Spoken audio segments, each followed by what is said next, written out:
Nakararanas din ng baha at pagguho ng lupa ang ilang lugar sa Benguet.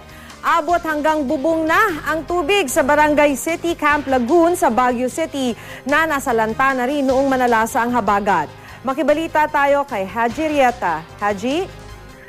Yes, Maki, may gitan po mga bahay nga ang agad na lumubog matapos umapaw na ang creek sa Barangay City Camp Lagoon dito sa Baguio City. Magdamag kasi nga bumuk sa malakas na ulan puntod ng bagyong Helen at aabot nga hanggang bubong ang tubig na nagsimula bandang alas 5 ng umaga kanina. Buti na lang daw, Maki, ay agad silang nabisuan kaya marami ang agad na nakalikas. Pero bagaman may drainage, ang lugar din naman agad na nakakalabas ng tubig dahil sa laki ng volume ng tubig ulan. Dahil marami pa rin mga hindi lumikas, nagawa na kanina ang forced evacuation sa mga residenteng apektado. Pansamantala mo nang nanatili sa Emilio Aguinaldo Elementary School ang mga residente nga nauna ng inilikas. Samantala makibumigay naman ang isang bahagi ng National Road sa Kilometer 3 sa Trinidad Benguet at tuloy-tuloy kasi ang buhos ng ulan, buti na lang daw Maki ay walang nasugatan sa pagbuho.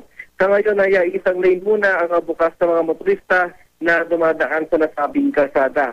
At sa kanya ay patuloy pa rin itong nararamdaman ang bagyong Helen dito sa Baguio City at suspendido nga, Maki, ang klase sa lahat ng levels sa public at sa private school sa buong lalawigan ng Benguet. Bagaman lang bukas sa mga pangunahing kalsada gaya ng Marcos Highway, Quezon at Naglian Road ay may ilang bahagi naman ito na one lane dahil naman sa mga landslide doon, Maki.